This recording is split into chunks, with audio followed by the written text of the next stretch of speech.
It's time for story time. It's time for story time.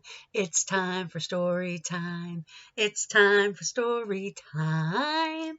Good morning. How are you? That's great to hear. Are you ready for another story? I'm so glad to hear that. Here we go. This book is called The Black Snowman. I can bend this book, so yes, it is a paperback book. This is the front cover. Here is the back cover, and there is the spine with the title again. The, hey, does that say the? No, that's her name. There it is. The Black Snowman. It was written by Phil Mendez, and it's illustrated by Carole Byard. Phil is the man who wrote the words, and Carole drew the pictures. Let's see what this story is about. There is the title page, The Black Snowman. It's dedicated to Fred and Caroline, and it's for my children Michael, Keith, Nashit, Kijana, Ayodel, Kwame, and Sienna. Listen to the drum within and be all that you are. Somewhere in a lovely grass hut in West Africa, an aged storyteller prepares for the arrival of the village children. He tells stories of Anansi the spider, stories of how Anansi's head came to be so small, and of how jealousy came to the Ashanti tribe. The storyteller is ready, except for an important thing, a brightly covered kente. As he wraps the cloth around him, his mind transforms into that of a young native. As an old man, he was forgotten. The many stories, but when he wears his magic kente, the stories are quick and sharp in his mind. The kente restores his memory. The storytelling ritual continues for many years. Village children grow up, have their own children, and send them to hear and to learn. But one day, the storytelling comes to an end. Oh no, there's the storyteller. Can you see him? And he's got his kente cloth on. Invaders capture the villagers and seize their property. The prisoners are loaded onto ships that cross a vast ocean to the continent called America, where the African people are sold into slavery. The magic kente is sold too. It passes through generations even after slavery is no more. 1,000 uses fray its delicate threads until it is discarded as a useless rag. But it still possesses the magic. It still has wonders to perform. Jacob Miller always woke up late on Saturday mornings, but not today. When his eyes opened, his heart was beating rapidly. He did not remember his dream, but must have been a bad one. He felt frightened and very angry. Jacob reached out to turn on the light. On the base of the lamp, a cowboy swung a lasso that formed a trimming for the bottom of the shade. The cowboy's left hand was chipped, the lasso torn. The boy who owned that lamp for the very first time would be an old man by now. Jacob would have chosen a lamp with robots or space warriors, but like everything else he had owned, his lamp was old and well used. It made Jacob furious just to look at it. So he wasn't very excited about his lamp. It was old, it was used, it was something someone else owned, and, that person who owned it when they were a little boy is an old person now. Jacob dressed quickly and followed delicious breakfast smells coming from the kitchen. His younger brother, Pee-wee, was standing beside their mother at the stove. "Can we go Christmas shopping today?" Pee-wee asked. "Well, not today," Mama said. "Not today or any day," Jacob interrupted. "Poor folks like us can't afford Christmas." "Now, Jacob," Mama spoke, trying to smooth over the hurt she saw rushing into Pee-wee's eyes. "Maybe we won't go shopping together, but I know there's going to be presents." "Sure," said Jacob. "Maybe we'll get some old socks from that well-known clothes store, the Salvation Army." Jacob's bitter words mocked his mother. Hurt, she yelled back at him, "Don't you ever talk like that in this house, ever. Do you hear me, Jacob?" "Please don't fight," Pee-wee cried. "Mama, Jacob's sorry." But Jacob wasn't sorry, for this scene was repeated at least once a week. The words were not always the same, but the hurt was the same. Jacob walked away and sat quietly on the same stool he always sat on. He held his head in his hands, then stared out at the kitchen window, holding back his tears. Nothing was said as Mama mixed and poured pancake batter into the skillet. Jacob knew his mother was waiting for an apology, but he couldn't speak to her.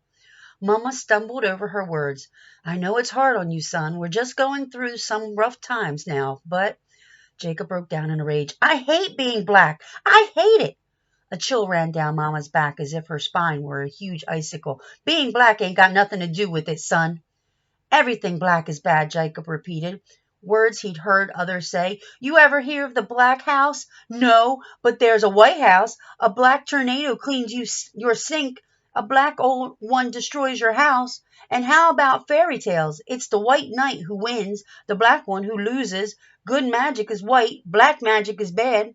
That's nonsense, Jacob, Mama answered. Those are just tired old words I've been hearing since I was a girl. Pee-wee tugged at his mother's skirt. Mama! Not now, Pee-wee, Mama said, staring sadly at her older son. Pee-wee tried again. Mama! Shh! Mama said, but as she turned around, she noticed smoking rising from the pan. She looked inside and started to laugh. Pee-wee laughed too. What's so funny? Jacob asked.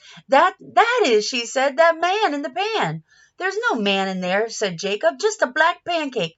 Child, you have no imagination. Still laughing, Mama bustled around the kitchen until her masterpiece was complete. She gave the pancake man two Cheerios for his eyes and a sausage for her mouth. Jacob tried to hold back a smile but could not. He laughed so hard he felt ready to burst. Mama tickled Jacob, then both boys tickled her back, and then all found themselves on the kitchen floor. Mama doubled over, Jacob and Pee-wee kicking their feet into the air. Do you think our pancake man is happy being black? Jacob asked. Why, of course, said Mama. Happy ain't got no color. Then Jacob's laughter dissolved as quickly as it had come. This is dumb, he said as he grabbed his coat and walked out the door. The morning air was crisp cool. Patches of white snow winked brightly between puddles of gray, foot-worn slush. Horns honked at children who aimed their snowballs at buses and trucks.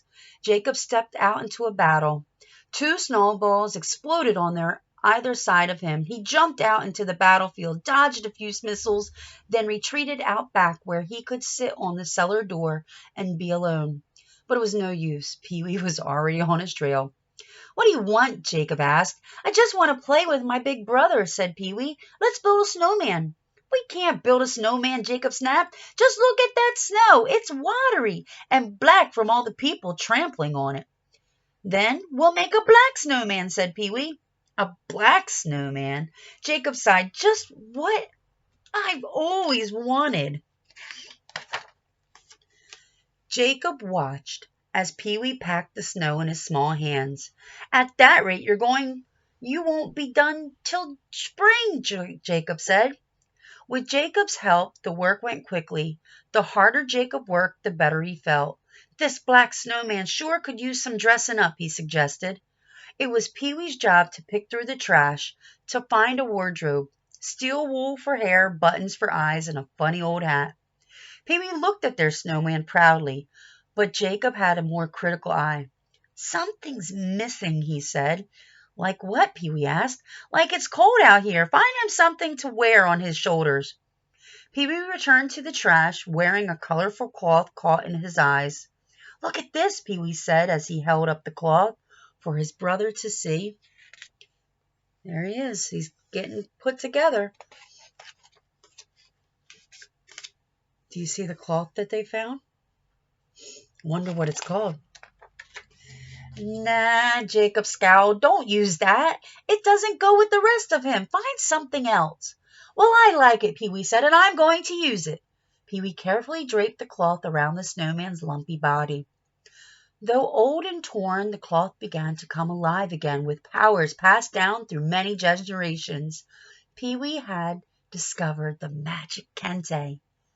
Now he's perfect, Pee-wee said. Jacob looked at the sooty snowman in his tattered hat and shawl. He felt sad and angry at the same time. A black snowman, Jacob said. Is that ugly? Ugh. He's not very happy about this. Look at his face.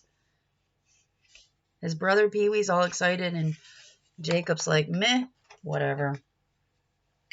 Who are you calling ugly? The boys looked around, but saw no one. Who said that? Jacob asked. I did over here. It's our snowman, said Pee-wee, skipping with delight. Our snowman can talk. Jacob stared suspiciously. The snowman picked up Pee-wee and lifted him high. Well, look here, the snowman said, a little one who still believes. The snowman put Pee-wee down again, and they danced. We have to go, said Jacob.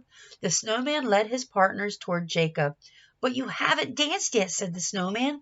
Why, it's downright impolite not to dance with a new friend. The snowman came alive. You're no friend of mine, Jacob said. The snowman walked around Jacob. He pressed his glove to Jacob's forehead and squinted his eyes in concentration. The snowman's color changed from gray to pink to red, yellow, blue, and finally to solid black. It was as if all the colors in space had painted themselves onto his body. He opened his eyes wide as if he had made a sudden discovery. So black is bad, huh? Said the snowman. That's right, Jacob spoke up. What is more important in a book? The white pages, the black words, or the message the book holds? Asked the snowman. Huh? Jacob looked puzzled.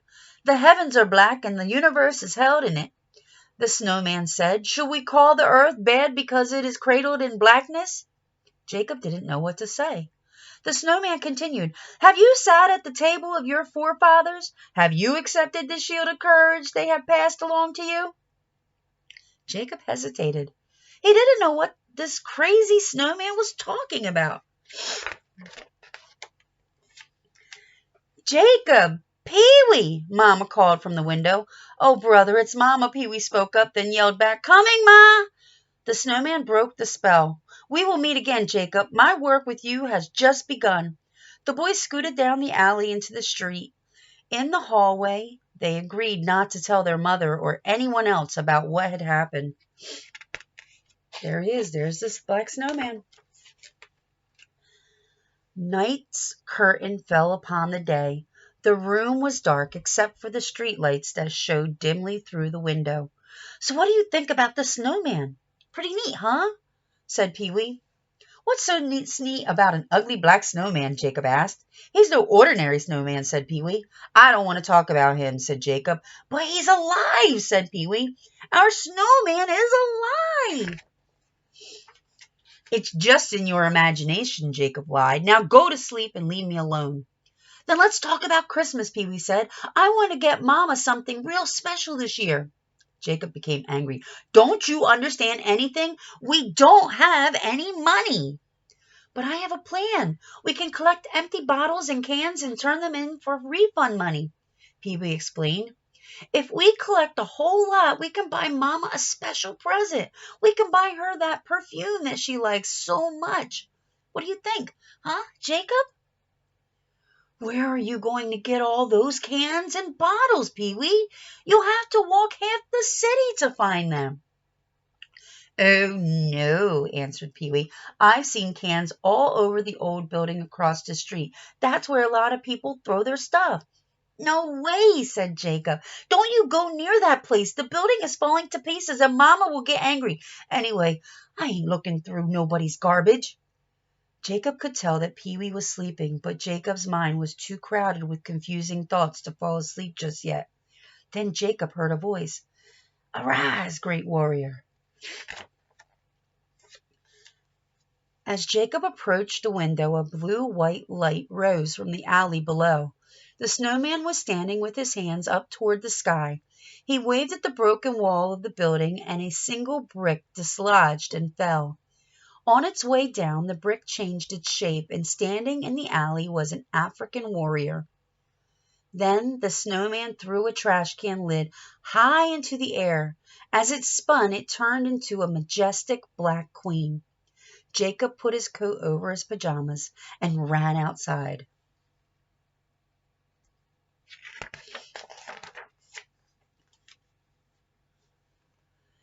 The snowman stepped upon a mound of snow, then waved his arm and asked, Have you studied with the scholars of Timbuktu?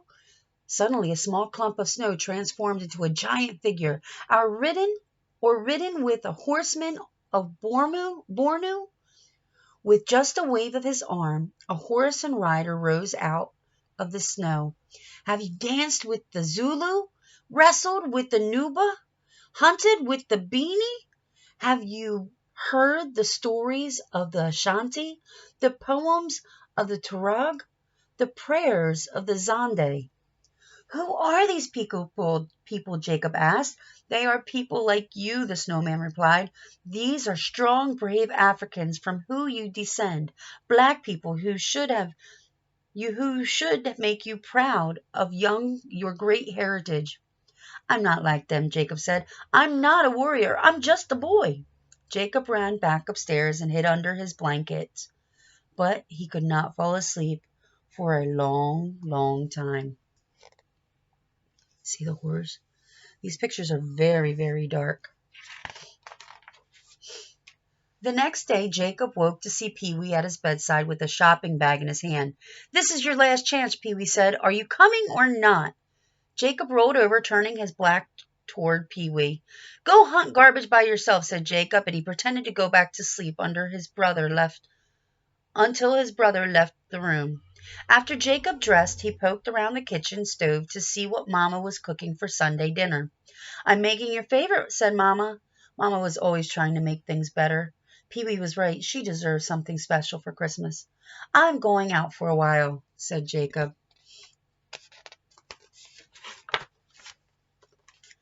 Jacob looked up and down the block, but Pee-wee was nowhere in sight. Then, boom! An explosion. Jacob hit the ground and hit his head. When he looked up, he saw smoke and fire coming from the abandoned building across the street. The Black Snowman appeared at his side. Pee-wee is in that building, he said. The snowman ran into the burning building with Jacob close behind. Great licking flames devoured everything they touched. Wooden beams collapsed as the fire consumed them. Their last bits of moisture. The air was filled with smoke that seemed to form the shapes of the great Africans, giving Jacob courage and leading him to his brother. Jacob pressed himself close to the coolness of the snowman's body, and the snowman covered himself and the boy with the kente. Beneath this magical cloth, they were safe from the smoke and the flames. Oh no, his brother is in that building. He went to look for the cans for his mama's gift. In a room on the second floor, they found Pee-wee huddled in a corner, sobbing between coughs, sitting next to the shopping bag that was half filled with bottles and cans. As Jacob hugged his brother, he noticed the trail of water that the snowman was leaving behind him.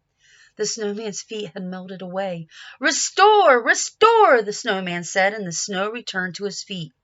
The snowman removed the kente from his own shoulders and wrapped the two boys in the protective magic.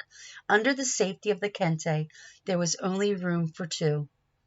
The snowman melted rapidly. His feet and legs had turned to slush. He walked awkwardly, bumping into burning beams and stumbling over fallen debris. His melting arms felt for the doorway and found Jacob's outstretched hand. Snowman, Jacob whispered. Restore! Restore! The snowman repeated, but he was weakening. Jacob, get your brother out. Jacob, believe. Jacob, believe in yourself. Gather up your courage. Fight, Jacob. Fight off the flames of all these bad feelings you carry inside. Believe in your strength. Believe in the love of your brother. Believe that you can save Pee-wee. And you will. Almost overcome with tears, Jacob said softly, I believe, Snowman, I believe. Restore, said the snowman once again. Jacob wrapped the cloth even more tightly around himself and his brother and brought smoke and flames all the way down the stairs. Once again, the Africans appeared and showed Jacob the way. When the boys reached the bottom, they turned around. The snowman was gone, leaving only a puddle of water that soon evaporated in the extreme heat. Where do you think he is? Pee-wee asked. On one of the bottom steps, Jacob noticed steel wool buttons and a funny old hat. I think he's gone, Jacob said. As the boys left the burning building, they saw their mother break through the crowd. Jacob felt smothered in hugs and kisses. He decided that it was a good feeling. Jacob closed his eyes and took a long, deep breath. He suddenly felt lucky to have Pee-wee and Mama. He felt glad to be alive, and he felt good about himself. Restored, yes. My cans, said Pee-wee. I forgot my cans for Mama's present. Hush, said Jacob. We'll look for cans tomorrow. Tomorrow, we'll go together.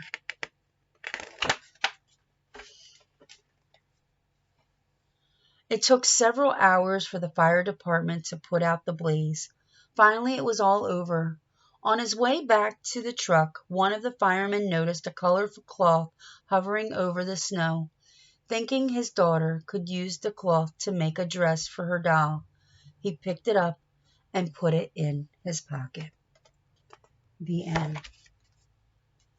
I wonder what's going to happen when the fireman takes the kente cloth home to his daughter and she puts it onto her doll. Do you think it'll have the same magic? I guess you'll have to write a story about it and let us know. All right.